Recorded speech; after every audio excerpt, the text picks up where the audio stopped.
All right, welcome to Greece Chats Podcast with a special edition. We are on the road today. Greece Chats Podcast with Tony Kariotis, here today with Irene Mangles in Tarpon Springs, Florida. Thanks for having me, Tony. What's up? How are you doing? Good, really good. All right, so if you don't know, Irene Mangles has started this Meli Greek Donuts, and that's what we're talking about today. So let's jump into this fun conversation with Irene. All right, what's up? Nothing, good, all good. All good? Yeah. It's always fun coming down here. Yeah, it's always great to see you. Always, always. And the weather is beautiful. Yes. It's much better than being up in the cloudy 30, 40 degree weather. Salipame. For those international, that's like single digits or like 10 degrees. We use Fahrenheit in America. So we have here today, we have some Loukoumades by Meli Greek Street Donuts. Talk to me about Meli Greek Street Donuts. Talk to me about yourself first, and then talk to me about Meli. So, I'm born and raised in Tarpon Springs. Great-grandmother's recipe. I kind of twisted it up a little bit, and I started Meli. I just make Loukoumades in Tarpon. Hopefully, soon we'll be able to pop up all around the U.S. eventually. That's the goal. Right. If not, we'll stay put right here in Tarpon. Right here? Yeah, so we make everything fresh. I make all my own sauces. I stuff them, I roll them. I do a bunch of fun stuff with them. But my mom taught me, she learned from her yaya, from the island of Kalymnos, and I created the same vision that she had there, here. We're going to talk about Kariotis in a bit, because that's going to be a key discussion in this Greece Chats podcast. Because we obviously, your roots, my roots, we come from Kalymnos, and we recently found out a bit more about that Kalymnian connection. Yes. And now talk to me about a little bit more about here. We have a what is this, a horse So this trailer? This is a horse trailer that I converted during COVID on the side of my house. It's a 2-horse trailer. I did all the work, I put it together, and then it hit the road 2020. And then we popped up not too far from here, our first day, and we haven't stopped. That's amazing. Yeah. I got to try one. Can I try one? Yeah, of course. All right, so we'll do this for the camera. The pics have a Greek flag on them. I'll hold it in case it slips off. But there you go. All right. So which recipe is this? So that's the classic Loukoumades. This is the classic Loukoumades. Ones you'd expect to see color-wise, but they have a bit more than that. They got some that are soaked in different flavors. Yeah, we have different ones too. This is just a classic one. So just Meli, canela, cinnamon, honey, and some walnuts as well. All right. Let's give it a shot. Ready? Wow. Pretty good. Awesome. I'll put this back here. Yeah. So we have the Greek flag for our little video here. So you said this all started right around COVID? Yeah, so it wasn't necessarily a COVID project. What inspired it then? So I wanted to do this for a long time. So about 3-4 years prior to COVID even hitting. And I just kind of I was kind of scared to take make that jump, open up your own business. Entrepreneurship kind of scared me, but I just didn't want to wait anymore. So I finally, got it in me to buy the horse trailer and do it. And then I park it, and then the world goes into a pandemic. Everything shuts down. Yeah. So, but then we slowly recovered from pandemic, we recovered and then very fast. The line started filling up. Yeah. We just we've gotten a huge outpour support from the community around us. They've supported Meli significantly from day one. I've been very blessed with that. And we've just been popping them out ever since. That's amazing. Yeah. And you guys take it on the road, I'm sure. Yeah, so we've done a lot of fun stuff with it. We were just in Atlanta at Dessert Wars for a national competition. We placed 6 out of 480. So we're number 6 dessert in the country so far, right? We've swept Tampa before. We're the only competitor so far to get Judge's Choice, People's Choice, and just to win, to take the whole competition. We've done that with it. And we have a wedding out of state now that we're going to start traveling to. There you go. People have, seen it on social media and they've inquired about it, so we're going to take it on the road. Those listening up in the Northeast, I've been trying to get her to come to Boston, New York, so we'll see. Maybe one of these years we'll make it happen. Talk to me, aside from COVID and the pandemic, what are some other challenges you faced starting this? Or not just starting this, but just operating this? So I still have my day job, kind of, so that was kind of tough because, I just didn't want to make the full move. But that time, social media, trying to brand, trying to create. So I'm like a one-woman show. So I try to make the sauces, do the stuff, and create the flavors, do the social media, do the ordering, do the accounting, kind of do all that. Yeah. So I might have to start delegating that out. But just kind of learning the product, learning the dough, timing it properly. You know, when you have a line of, you know, 1 minute you can have 2-3 people in line, and then the next minute you could be like 40-50 people waiting, and, you know, especially Greek festivals. So learning the timing and learning my product was kind of the most challenging part, just making sure we serve people fast enough, and that was pretty much most of it, I think. That's awesome. Nobody really knows the story outside of you and Maria, but for those that don't know, when I first came down here in 2021, when I had first met Maria, so this was in 2020, in December. The second day that we were hanging out, I was like, there's this Meli food truck that I want to take you to, this and that. I know the person behind it. Let's go. And we went and found you like on 19? We were on US 19 at the plaza, on the main road and down in this area in Tarpon. And we just pulled up, we grabbed some, we sat down and had a great time. Yeah. And, I know she's here watching, so where'd she go? She's over there somewhere. Yeah. We're talking about you, Maria. First date, sweet date at Meli. So a perfect date spot is Meli's Greek Street Donuts. It always works. And if you ask her nicely, she'll take a picture of you and your date, which she did for us. Yeah. And then I sent Maria that picture. We were just getting meeting. Yeah, yeah. She's like, why is she sending me this picture? Well, what did I want to get into You had next? this, like, what was that? Like one of your first dates, right? Yeah, it was like the second or third day I knew we were hanging out when I first met her. Amazing. But overall, it seems most people love it when they come here. Yeah, I think so. Like I saw earlier today when we were here, when you guys were running it, people just pull up and familiar faces, new faces. Give me the regular, or give me this one this time. Give me 4 packs. I'm taking them back home. A lot of support from the community. When they see that you guys are on, you put your schedule out. Yeah, so the first of the month we pop up. Okay, I can go find her on Tarpon. I'll go get my full load of Loukoumades. Yeah. I have some clients some customers that'll text me. They'll be like, "That's your Meli stalkers. You just want to know where you're at." Exactly. You know, and I'll just shoot them the calendar. But the first of the month, we put out the calendar, let everyone know we're roughly, you know, because I pop up here and there, so I don't have a designated spot for it. So they just kind of follow that and they come and see us. And then you guys are always posting amazing photos of Loukoumades. Yeah. Meli's Greek Street Donuts on Instagram. Yeah, try to. Sure. Amazing. I'll talk a little bit more about Meli, but I want to talk a little bit about Tarpon. Tell everybody what is Tarpon Springs? What's the connection with Greece?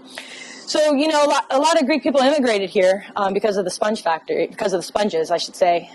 So people from surrounding islands, not only just kalymnos, started coming here. They found a lot of work, and they started bringing their family over. That's kind of how my parents got here. My grandfather immigrated here first, went back, brought his family. He was a captain, and that's how they got to Tarpon. So, you know, just generation after generation. Big Greek influence in the city here, Tarpon Springs. I mean, our mascot's a sponge diver, you know, a lot of... Straight out of Kalymnos. Yeah, straight out of Kalymnos, a lot of kalymnos. And we just kind of made our home here. Amazing. It's like we're in Kalymnos with the Michanaki. Yeah, right here on the platea, right here. We're right here on the platea. For those that know Kalymnos, the sponge is not too far from here. Like you're on the main strip, where we just posted up this. We got the microphones out, the computer, or we're taping. Yeah, we're having a good time. And so, you know, they built this little strip here, kind of like platea. Go ahead, yeah. Look at that! Look at the Meli just dripping. Ready? Look at that.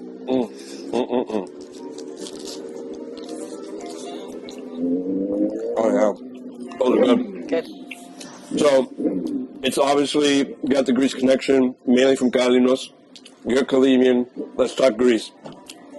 Greece, a must-do every year for me. Every summer since I was young, I have to go, have to recharge my batteries, got to get my fix, come back, do it all over again. Where in Greece do you call... that's a dumb question, because I already know that, and we just talked about that. That's all right. But aside from where do you call home, where else do you like in Greece, is where I was going to get. So, where else I like in Greece? I like to spend some time, not necessarily like a vacation, but or is it just Kalymnos when you go? I mean, no, so I've traveled around, you know, of course I've done the most popular, Paros, Santorini, Mykonos, I've gone to Zakynthos. I want to do some more traveling, Rhodo, Patmo, I've seen some of that. But when I get to Kalymnos, it's kind of hard because most of all my family is there, and you just kind of get stuck and stay put, and it's hard to travel. But Greece is beautiful wherever you go. I want to check out Lefkada, the Ionian side, a little bit more this time. So that's my goal. Hopefully I do it, not just get stuck on a beach in Kalymnos. It's just so incredible. Yeah, it really is. I don't want to go anywhere else, but Greece is so beautiful. So if someone was going to Kariotis for the first time, what advice would you give this person? If they were going to Kalymnos for the first time, well, there's great food anywhere you go, so I can't really steer you. You definitely got to go to Palioniso. It's a great place. You want to go there. My cousin has a restaurant there. Teledo, Masuri Beach, incredible. I'd probably stay Brosta, Masuri, Mirtias area. So if someone's going to Kariotis, I know those are amazing tips, but if you could only give them one tip, what is that one thing? Rent a scooter and drive from corner to corner around the entire island and just stop at every little taverna that you see and swim at every beach that you can. Spend the entire day, catch the sunset in Masuri. All right. It'll be incredible. That's amazing. All right, so now I'm going to ask you your 3 favorites. I want your 3 favorite, and you cannot say Kariotis, 3 favorite Greek islands. 3 favorite Greek islands. Okay, Zakynthos, Patmo, Mykonos. I like Mykonos. All right. I really do. There you go. There's your 3. How about your 3 favorite mainland destinations? Cities, villages, mountain areas. Oh, Tony, I haven't spent much time in mainland. No, man. I'm an island girl. I haven't. I definitely love Lefkada. When I go to Greece, I definitely stay there a few days. All right, so just look into that camera, the third one on the left, and just say, I am straight up Kalymnos. I am straight up Kalymnos. I spend most of my time on the rock. I love it. All right, 3 favorite Greek foods or dishes. Fila. Yes. So fila. Yes. Fila. Fila, mermizeli, gemista. All right. Yeah. How about your 3 favorite Greek desserts? Okay. Loukoumades, kataifi, ekmek.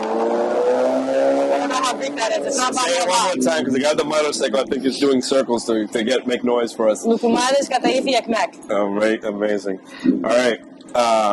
What about your favorite Greek coffee? Frappe all day. Oh, frappe. I'm an old school. Yeah, frappe all day. All day. Yeah, old school. I love it. Metrio Megala. Metrio Megala. There you go. I want to let's shift back to Tarpon for a second. What is the Greek community like here? Like, compared to, do you know, compared to anywhere else you might have run into in the U.S., how does it compare? Is it tight? Is it a close community? Are there Greek events? There's tons of Greek events. We're very tight-knit. I would imagine that our Greek community is just like any other Greek community around the U.S., but definitely tight-knit. Everyone is very close.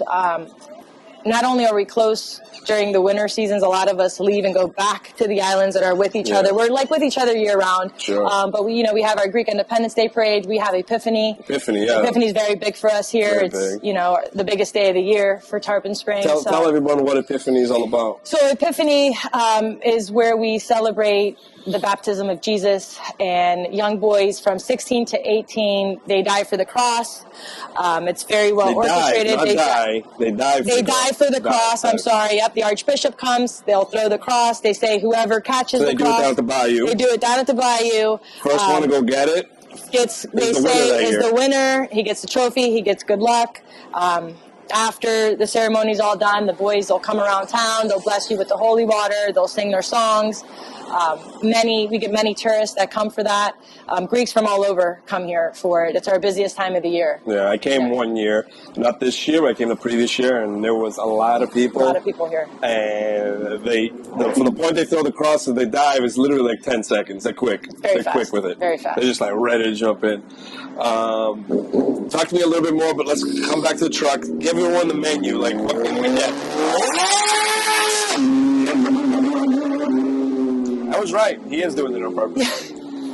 Yeah. Let's talk about the menu. Tell everyone what they can get. So the standard four that we have is the classic canela, which is your Meli and cinnamon, your honey and cinnamon donuts. The churro I need is our take on the churro.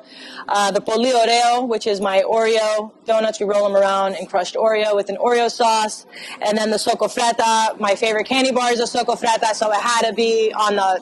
This is my standard menu. This menu never changes with Nutella and socofretta. And then I have a special that always changes up. Like right now, we're doing the Boston Boozy. The Boston Boozy. I made that one for you, Tony. Happy. The carby, and let's get fluffy. Yeah. All right. And then can we get some coffee? Yeah, you can get frappe. Frappe? Yeah, frappe, yeah. All right. Frappe How about Le Nico? Le Nico, I don't... No. Just frappe. Yeah, just frappe. Just frappe. Yeah. I don't think Le Nico would go with this, right? You gotta have to have a nice cold drink. Oh, they would want it probably. They would get it. They would go with it? Yeah, it would go. Okay. Sure. Yeah. Right. Maybe in the future. Yeah. Yeah. Let's take one more bite. Let's take one. Look at that. Look at that, honey. You got one? Yeah, of course. I eat these all the time. Ella. Got that. We are happy to serve you. Oh, Is there anything else that I may have not brought up about Meli that you want to share? No, I don't think so. You got everything? There you Yeah, go. family recipe. Yeah, dream. So anytime you're in the Tarpon area, or just follow Meli Greek Street Donuts, because she might come to your neighborhood. Maybe. She just may. It's mobile, so it can go anywhere. I only have one last question for you. Okay. And it's the question that I finish off with everybody on this podcast. And it's pretty straightforward, but you can answer it however you want. And it's pretty straightforward, and I'm going to say it. What does being Greek mean to you? Oh, I mean, it's a way of life. It's how I feel. It's, I'm full of pride. I don't know. I mean, I don't know how to answer that question. What does being Greek mean to you? I mean, I'm just Greek. I don't know any other way to put that. That's a hard question. There's no wrong answer. I know it can be complex. I love. I'm thankful. I'm prideful. I don't know if you should feel that way, but I love it. That's amazing. Hey, there's no wrong answer with that question. It's just the question I like signing off with and just letting my guests just talk it out. One more time, let everyone know where they can find you. So we're based out of Tarpon Springs, Florida. You check our calendar once a month. I post everything on the social, Instagram, Facebook, website. Come see us. Amazing. So this has been Grease Chats Podcast. We're here with Irene Manglis, the creator, founder, anything you want to call it, for Meli's Greek Street Donuts. And take it from me, they are absolutely... There you go. Get all that Meli. Delicious. Oh, yeah. Thank you. Thank you. Thanks, Tony. Meli's pretty good, huh? It's like a kalymnos Meli right there.